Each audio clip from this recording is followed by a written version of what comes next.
Hello everyone. In this lesson, we will look at working with a bounding prism. A bounding or clipping prism is used to display the selected area in a three-dimensional environment, and all graphics outside of it will not be displayed.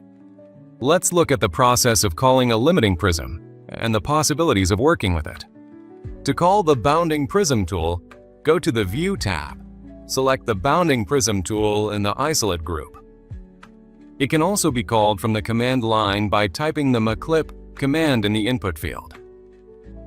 After calling the command, nanoCAD suggests that we draw a rectangular border with 2 clicks in the model space.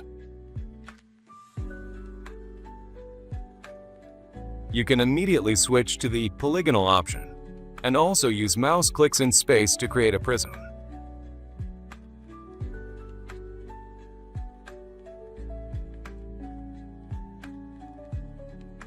Or use the selection option to select certain objects around which our future prism will be built.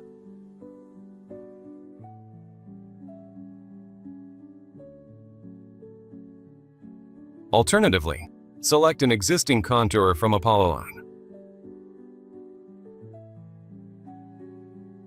When constructing a prism, it should be remembered that it is built taking into account the direction of the axes of the coordinate system, and the prism is also colored relative to the current coordinate system.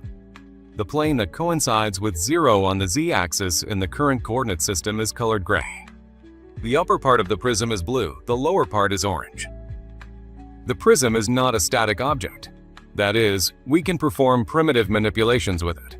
Stretch or shrink, moving the faces or edges of the prism. Use snaps to position the prism accurately. And press Ctrl to move the entire prism. The created prism can be changed, deleted, enabled, or disabled. In case of disconnection, the graphics outside the prism starts to be displayed again, but the prism itself is not deleted.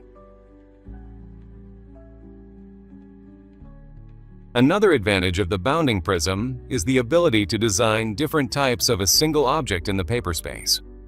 Let's try to arrange different types of one object on a sheet.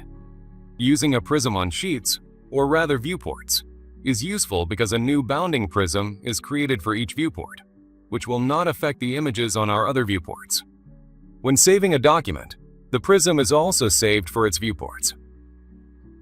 Thanks for your attention. See you in the next lessons.